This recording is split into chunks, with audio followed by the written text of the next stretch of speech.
Okay, so for those that were here when we did the opening yesterday morning, I mentioned that the first DevOpsDays was in Ghent in 2009. Apparently, there's some debate about how many people were there because it's been 10 years and it's a long time to learn. Somewhere between 30 and 50 or so, and John was one of them. Shortly after that, John and some others started DevOpsDays Mountain View, had 300 people show up, and that was what kind of took it off in North America and then the rest of the world. So thank you, John, for making us be here today. Sure, thanks, man. So I'm going to turn it over to John Willis to talk about the 7 deadly diseases. Great, thank you, man. All right. Or otherwise titled, How Do You Do an Hour Presentation in 30 Minutes? That's me, John Willis, Loop. I am available for parties, but how good I am is depending on how drunk you get. So, and that was DevOpsDays Austin a couple of years. We did a kind of karaoke thing with real instruments. I've done a lot of things. Look me up. Probably the things that I'm most interested in, like the DevOps Handbook, Beyond the Phoenix Project, audio only, 1 credit, 1 Audible credit. That's all it takes. So it's just not selling well. It's Audible only. And I'm working on the DevSecOps Handbook, hopefully sometime near the end of the year. Shannon Leach, James Wickett, Ernest Mueller. I think that my greatest claim to fame is I have really smart friends and I get to hang out with them. The thing is, you talk about the diseases and, a couple of years ago, I was actually asked to go to a CEO of a large bank to describe DevOps. And I came in with 20 slides, and somewhere before I got to speak to that person, I was told, are you out of your mind? You're gonna get less than 5 minutes. You gotta say this in a really short amount of time. And I had this identity crisis, imposter syndrome for almost a year. It's like if, Jamie Dimon from JP Morgan Chase's assistant come running the door and said, John, you need to come help Jamie Dimon understand DevOps. I'd say, see y'all later, I'm going.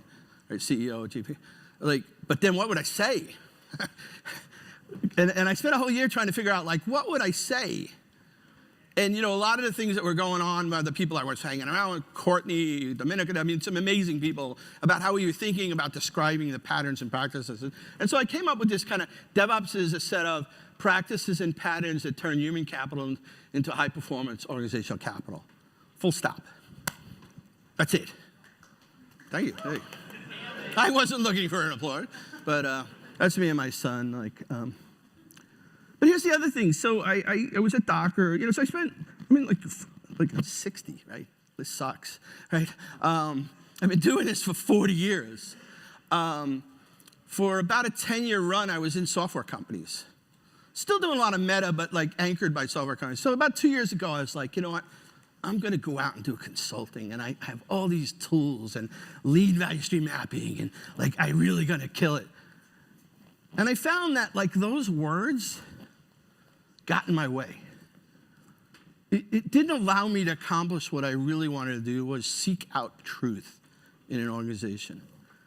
And so I love all these. I'm a big fan of lean. I think Agile is necessary, not sufficient for DevOps, right? There are parts of SAFe I think are incredible, parts that I think lead us down some really bad paths. Of course, DevOps is awesome. But those things by themselves are gonna get in your way of finding truth. Because if you want to transform a large corporation, you have to decouple real institutional, organizational scar tissue. And every time you throw some fancy word or even a handbook in front of people, you are basically putting an abstraction layer that doesn't allow you to get to that place.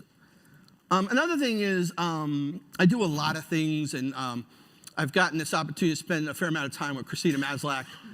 We had a DevOps Enterprise Summit. I got to interview her. She's the leading authority in the industry on organizational burnout. There's some interesting overlap between burnout and what we do in our industry. But I was interviewing, she had this quote, and we were talking about burnout, and she said, basically, I'll just summarize. It says, if you don't include the people that you're asking to change in the conversation about the change, your change is dead on arrival. So there's two kind of notions here. Then how do I get to scalable, real truth, not top-down truth? And how do I actually get people who are going to be affected by our changes to be part of the conversation? Right? And so one of the things I found as I kept going to these companies, and fortunately, like at this stage of my life, I actually get to talk to CIOs first. Not a lot. A lot of times they won't let me in the door because I have sneakers, I don't dress well, I don't wear suits. But sometimes I sneak in and get there. And here's the thing I tell them. I say, you know what, give me 3 or 4 weeks with your organization, and I will tell you things that the Big Four can't tell you, they don't know how to tell you, they don't know how to look for it. Give me that. And I don't even have a name for it other than it's organizational forensics. And I walk in a room and I say, all right, here's what I want. On Monday, I want a development team 1. And here's the thing, like lean value stream mapping is great, but I think that's a second level conversation. Because what we're doing is pulling a bunch of people from these different groups. So we're trying to create the future state in our truth gathering. And don't get me wrong, I think when you get to the point where you need to do sort of that second level investigation, things like lean value stream mapping and those tools are incredible.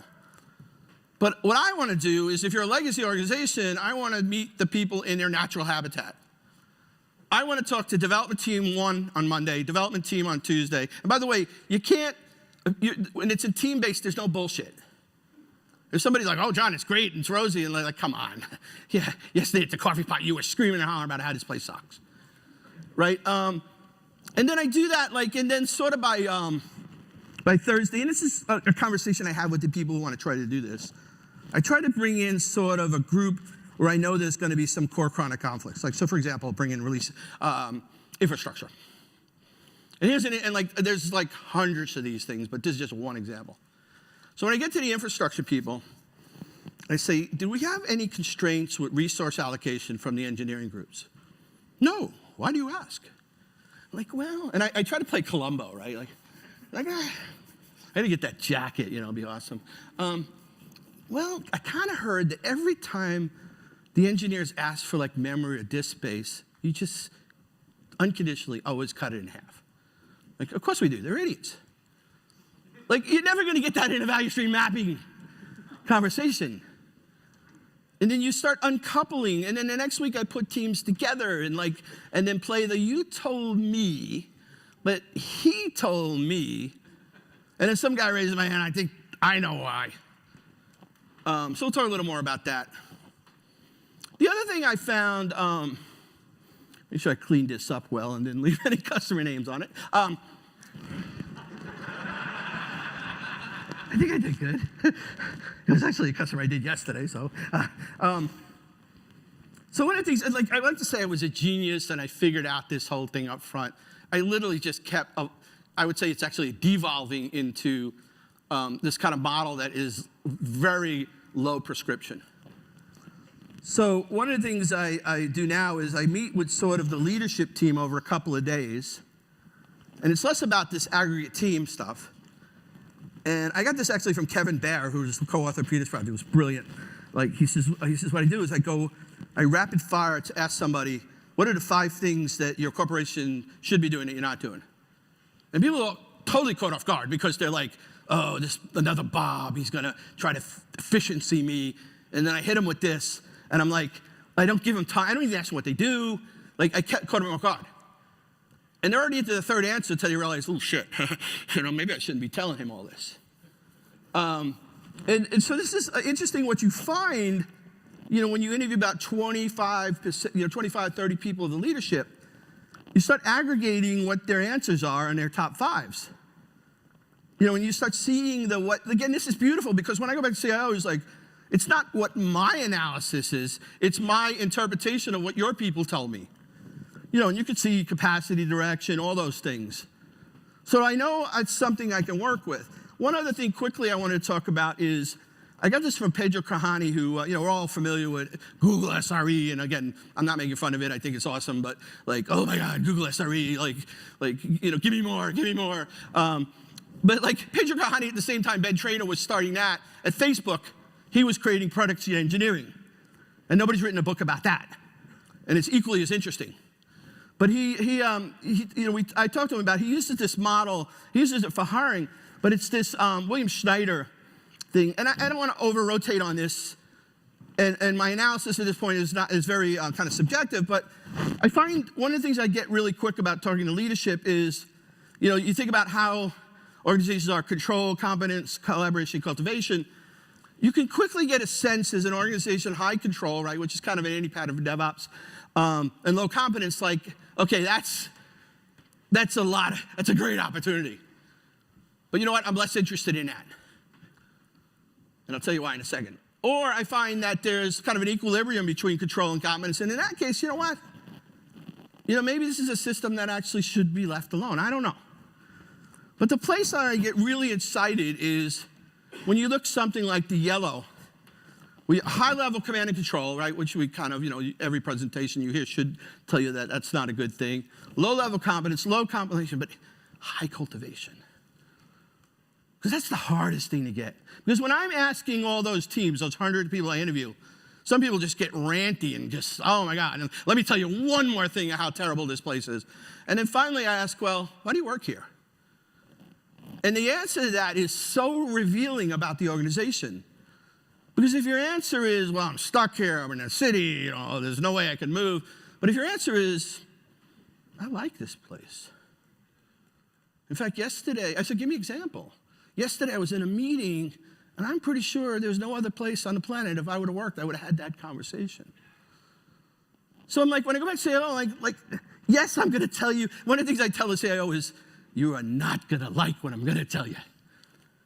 And then when I tell them they don't like it, I'm like, I warned you. And by the way, you're still going to pay me. And here's the thing is why I'm better than all the big five is because I'll tell you stuff that I'm pretty sure that there's certain cases you don't want me to come back because you're mad at me. That a big consulting company is not going to tell you something about your audits actually being phony in theater. Anyway, but the point is that high cultivation is all the negatives I'm going to tell you. I'm going to tell you that the hardest thing to get is high cultivation in an organization. Because people feel purposeful about being there. So anyway, the 7 diseases, I got to watch my time. I may have to go faster through some or what. We can talk about them offline. Are these. And I'll go through each one of them. Some faster than others.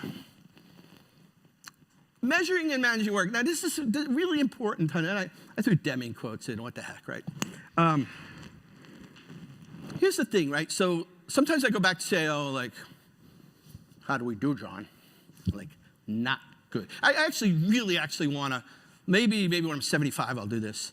I'll put my feet up on the desk with a cigar. And I'll say, not good. Why do you ask? And then, and they're good CIOs are like, platitudes don't work here. So what do you mean, John? I'm like, well, if you build airplanes, I wouldn't fly on them. Okay, enough with the platitudes. I'm like, okay, let's get down to real data. You've got a basically $1 billion IT budget. And from my estimation of this small snapshot of 100, 200 people, you capture less than 40% of all the work that's going on. You have no record of 60% of everything that's going on.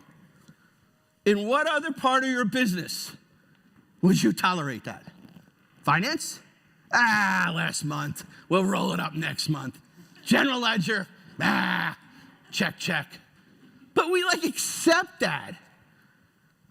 And I'm not saying that I'm proposing time clocks and all that, but if you don't even know what's going on, how do you, you can automate the hell out of things, but you don't even know what you're automating. Because you don't know half the data. And so what the interesting thing is when I get into the room with the developer team, right? And it's beautiful because they're all forced to be there by the CEO. Most of them have this, crossed arm, I'm going to chew you alive, buddy, And, I don't like DevOps. I'm like, great, because we're not going to talk about DevOps. What do you mean? You wrote the book. I'm like, I don't care. So then I slowly walk up to a flip chart. And I don't even use smartboards. I use flip charts just to really set the point that this is low tech. We're not Dockerizing anything here. And I draw a little box, and everybody's like, what is this guy doing? We've never seen a dude like this. And I'm like, okay, everybody, where does work start? And for an hour, I get berated about how that's the wrong question. Have you ever worked in capital markets, John? I'm like, no, but can I still ask how does work? And but it's hard to answer that. I know, but can we answer it? And it's somewhere about an hour, I finally say, okay, y'all kind of come in on Monday, you open your laptop and you do something. Where does that come from? And then it's just like, well, if you must know, okay, great. All right, awesome. Now I can ask questions about like what percentage, why do you take work? How come you took work from Sue but you didn't document it? Right? Like I'm not even like all that. What do you really do? What do you do here? Right? Hey, everybody got it. Right, good. Right, so this is how it starts. And, one of the things I'm lucky, I've been doing this 40 years, I've seen everything. I've seen mainframe COBOL applications. I work with things like Tibico and Charles River, and let's just go down the list. I'm not an expert in any of them, but I've seen every one. So when I'm in these rooms, and these aren't greenfield. I'm not going into Google and doing this. I'm going into legacy, $60 billion money market mutual funds, right? And where like they're just trying to figure out like everything. And just starting that dialogue of trying to figure out the work, get them to understand, and literally just drilling out. And the thing is, because, at some point you're like, you ever heard of Tibico? I'm like, yes, I have. And like, don't you understand that? Yeah, no, I understand that there's no source control from it. Oh, really? But the DevOps people keep telling me I got to put everything in source control. I'm like, yeah, we're going to get around to that. Right? And I'll tell you a little about our kind of confirmation bias problem. We go into a company and we find the first couple of willing organizations that want to do things, and then we're convinced that like DevOps works, and then we've never talked. Remember the Maslick conversation? Never talked to the other piece. We don't speak their language. We don't ask their questions. And so anyway, the thing is, do you capture the real work? Because then the other problem in legacy companies, we have things like RACI, we have, mission critical goals, we have KPIs, OKRs, and what does everybody think you're really doing all day? Because we don't really know, right? And so the point of this slide is, how do we analyze when we don't really have the work? How do we know what's really going on, right? And then again, there's correlated effects of things that we do. This is really interesting too. John Allspar has really been talking a lot about incident. He's from Etsy, and now he's part of the can't name it consortium right now. But there's I also in a dark data. It's really good. It's like dark matter. That our systems are so complex that in some ways we have to actually give way to complexity and start thinking differently. And even though he talks about incident, I think it completely applies to everything else. Downstream dependencies, how work happens. So the more we think about this thing that we look at, and it just follows some of the work of John, and you'll see a lot more about mental models and things that he talks about. But we need to understand that a lot of things we're really, there's almost quantum factor of this. Like, we don't know where it is, but we know where it might go. So that, everybody should have read the Phoenix Project. Please leave the room if you haven't. You are not DevOps, sorry. There's something really brilliant here about how Gene and Kevin, I think, explained Little's law or queuing theory that like my mom could understand, right? Which is this question about why does it take you 63 hours to do a 15-minute task, right? It's a conversation in the book, right? And then somebody tries to explain downstream dependencies and a very simplistic a notion of queuing theory. People who study that would get really mad right now, but like the idea is that if you're 90% city, then your queue is probably 9. If you got 7 downstream dependencies, then the math might be 63 hours to do a 1-hour task.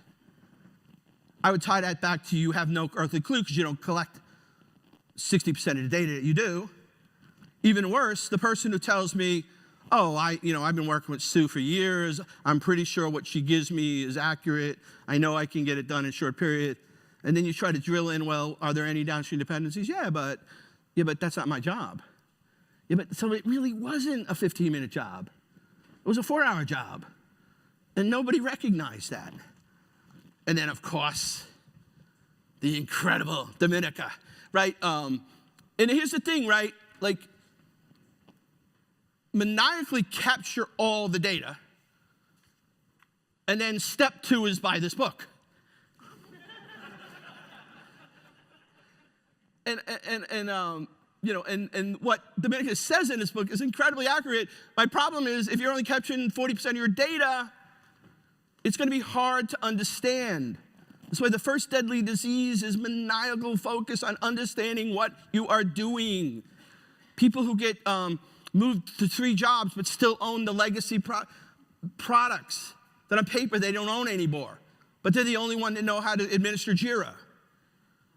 But on paper, their RCIs and MBOs and OKRs have no reflection of that. But everybody goes to them when there's a new administrator or there's a conflict, right? Like, I mean, again, we could go on for an hour of all, and you would have hundreds of examples of those. But then then these things become incredible to dissect, like WIP, and unknown dependency, unplanned work. Like really dissecting, get the data first, what you're doing. Second is multiple work systems. A lot of times, this really boils down to a lot of different systems. I kind of put it in the consistency bucket. A lot of companies I focus on. In fact, last company I was at, I was like, they said, what's the number one thing you would recommend? I said, you know what? A consistency hackathon. I'm like, what? Yeah, consistency hackathon. Like, you're inconsistent in how you introduce products, how you do pipelines, everything. 10 minutes, oh my God, I'm in big trouble. But the biggest thing is you have multiple work systems. People usually have 10 SharePoint, you have Jira, you have, and then you have the classic over the wall, hey, can you get this done for me? And that guy never got it done. But there's a great publication, Overcoming IT Revolution, on efficiency in multiple work systems. And I highly recommend it. And here's the thing, like, in other words, I want to get you down to something like Jira or kind of what I would call a development mindset to ultimately get to sort of build, run. And I think this describes a really good pattern, which I would just quickly describe as a strangler pattern. Like, I can't go on Monday and tell you, like, change all your kind of ticketing systems. But what I can do is start driving all the work towards those systems. This is a big one, misalignment of incentives. This is just all about having clear vision across from end to end. Do PMs and POs actually communicate? Are you changing Scrum teams ultimately, are you project focused or you're product focused? Right? If you're product focused, then there's some clarity on direction, and then obviously the quality versus the quantity, right? That's a big problem, right? Technical debt. Are you outcome based? Just a shout out to John Cotta, right? The lead guy on leading change. A lot of times when I talk to people at the edge, right, and I ask them like some big change. I'm going to say McKinsey came in and tell them to do these big strategy things, and then I talk to people like, yeah, I lost 3 fellows, I lost 3 my best development teams, all because they told me I had to co-locate to do Agile. Like, did anybody talk to you? No. So again, I don't question like a CEO, an executive making a strategy decision talking to a really big company like Deloitte. What I do question is, do they build the coalition? And so what Cotta talks about is pulling people in, find champions, find influencers, get the story, celebrate wins. You probably heard most of this, coaching, lean coffee, Slack. Let me drive to step 4. I apologize for not really timing this as well as I thought I would. The institutional versus tribal knowledge. This is somewhat the Brent problem in the Phoenix Project, right? But the thing is, it's another problem of really kind of, it actually drives capacity, right? And there's a couple of ways that this happens. There's the Brent scenario in the Phoenix Project, which is, it's truly the bottleneck and you don't know. And one of the things I find when I do these kind of flip charts is, the first one I did is a guy named Lou, so sorry Lou if you're in here. But and I build these loose circles. And so when I put all the kind of flip charts together, I start seeing these pockets of people that Like, how do you get that done? We go to Lou. How do you do that? You go to Lou. It actually self-defines where your bottlenecks are. And then the other one you find are the people who seem to know how to get things done in a place that's impossible to get things done. Or you talk to 24 executives and nobody knows who owns or does what. And then you talk to one that knows where everything is. And then I'm like, okay, let's find out why that person knows where everything is and nobody else does. Let's just follow them around. Let's ask a lot more questions. If you haven't heard about Wardley Mapping, anybody heard about Simon Wardley's mapping? Anybody using it? Oh, there you go, good, well. You know what, it took me a long time. I worked for Simon, and I just didn't believe it was true. And this year I've been converted. And the reason I'm converted, it is the anti-PowerPoint. That's all I have to say. Like, instead of going to a meeting and working on PowerPoint, you do mapping. So if you just covered mapping, you got it. Theory of constraints, right? This is in the Phoenix project. And then value stream mapping, right? Again, a lot of literature on this. But again, don't do this first. Organizational design, incongruent design. You know, this is, how are you structured? There's this notion of I, T, and E. Most people have heard of this notion of I and T shape and E shape, right? Your I shape is you're very siloed. T shape is kind of what we're trying to get kind of more skills horizontally. Ultimately, we want E-shaped people. Like in a world where everything changes so fast, we merge, we get we have to build a working force of people that the more they know about all the different things, the better equipped we're going to be able to take on our competition. You know, and then of course obligatory Conway's law in every DevOps presentation. But the reason I wanted to bring this up real quickly is, if you want to see Conway's law in action, like, go ahead. Anybody quickly, with my 4 minutes left, see anything wrong with that organizational chart structure? Anybody gonna say quick? And not somebody I talked to today. Bang! If I had something to give you, I'd give it to you right now, but I don't. Here, a bottle of water. Yeah, that's Conway's law. Because actually, in the testimony, there's a couple of questions that she was asked, did you think that was wrong? And she said, well, it's called pluralistic ignorance, right? She said, well, they were doing it. I think they knew better, so who am I to say? But the real question was, when she was asked when she knew that the PIA was infiltrated or compromised, why didn't you go to the CIO? She said, I didn't think about it. I mean, that's just, I can give you a million presentations about Conway's law, or I can tell you that.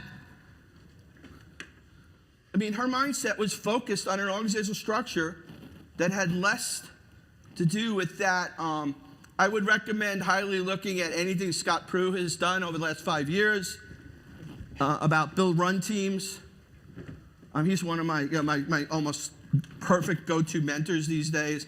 And then just one, complexity. So the one thing about complexity is gutting the way your people think about these systems. They're not deterministic, they're complex. So you've heard this over. We want to basically move away from blameful cultures. Root cause thinking is actually detrimental to learning. Joe did it, fixed, don't worry about it. Happened again, Bill did it, don't worry about it. Sue did it. You know what, maybe it isn't the person, right? Like, so there's a lot of literature, psychological safety. So I want to tell I may die on this one, it's the last one, but I have to tell it. Haven't you heard of the Abraham Wald story? You? Somebody? No, it doesn't matter. So during World War II, they put a group of really smart statisticians together to solve these problems of how do you repair fighter pilot jet, planes. How do you put the right metal mix, where to prepare.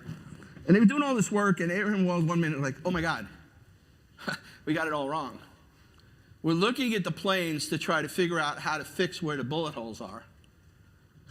And wait a minute, those are the ones that are coming back. So we should be looking at where the bullet holes aren't, because those are the ones that aren't coming back, right? And so, one of the things like Sidney Decker and John Osborne, a lot of what they do now is that, remember I told you about that person, there was 24 people that had no idea what was going on, and one that did? That's an Abraham Wald story. let's figure out why they know where everything is. What do they do different than everybody else? Stop trying to deterministically solve things with safe and agile and lean. Let's try to identify the people who are like really good at getting things done or seem to know where everything is and just follow them around with a notepad. Last, but certainly not least, but I feel pretty confident that you got a really good overview of DevSecOps, my friend back there. And I'll go to one last slide, because I know Julie's about to punch me in the nose. I'm not going to punch you. And I suck at doing 30-minute presentations. But the one thing I would say is, one of the things I'm incredibly interested right now in is this notion of, we go into companies and say, get rid of the cab. And the executive's like, yeah, but John, how? Well, just get rid of it. You shouldn't be doing it. It's horrible. Yeah, but how? Well, it's terrible. Yeah, but look, you're not answering the how. I have an auditor that's going to come in internally and externally that's going to want answers. And right now, that's the only way I answer. And by the way, it's theater because it's a very subjective, it's humans and proxy mode of what we're ultimately trying to do is attestation. Like, are we actually doing the things that make us safe? And how are we showing attestation? So my answer is, and actually I'm going to be working on next week, and Courtney has agreed to work on my team, which is going to be so amazing, is that now embarrassing her, but is a project that a couple of banks are doing right now is they're really moving that subjectivity into objective attestation. And what it means is using sort of event-driven, and I'll say it, blockchain maybe, but ultimately building these distributed ledger chains of non-human intervention, mathematically immutable answers. Example, if I'm building a build, tar the build, create a hash, tie it into a distributed ledger, and then everything else. And then when an auditor comes in and says, show me the provenance of this change, and especially financial institutions, they understand blockchain or distributed ledger. You show them distributed ledger, they know that's immutable math that they use for other parts of their business. You're done. 30-day internal audits turn into half-day audits. Right? So there's a couple of banks that are doing right now. Google has a cool open source project called Graphical. Anyway, that's sort of the summary of the 7 deadly diseases. That's it, folks. Anyway, thank you so much.